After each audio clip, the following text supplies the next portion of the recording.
côté aussi, oui, il y a beaucoup d'activités. Ce soir, vous allez nous parler notamment d'un autre genre de fraude, un guérisseur qui promettait quoi exactement? Qui promettait de guérir pratiquement tout. Cancer, dépression profonde. Vous savez, Pierre, lorsque nous sommes malades et que la médecine traditionnelle semble ne pouvoir rien faire pour nous, on est prêt à écouter tous les charlatans. On est vulnérable et c'est sûr que si quelqu'un se présente et dire « je peux vous guérir », c'est peut-être humain de dire « et si ça fonctionnait ».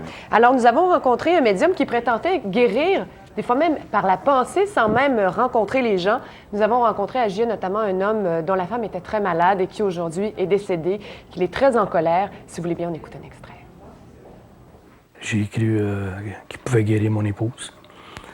Je l'aimais tellement que j'étais prêt à payer n'importe quel prix pour la faire guérir, moi, là.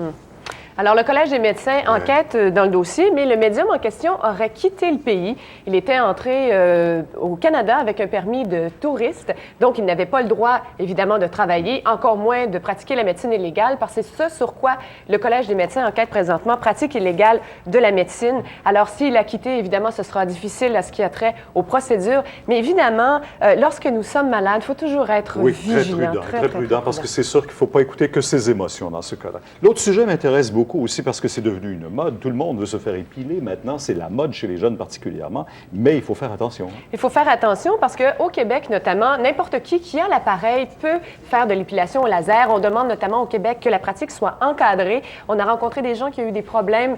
Ça n'a pas fonctionné et une autre personne qui a été brûlée. Alors ce soir, à 19h à JE. On ne manque pas ça. Merci. Merci, Pierre.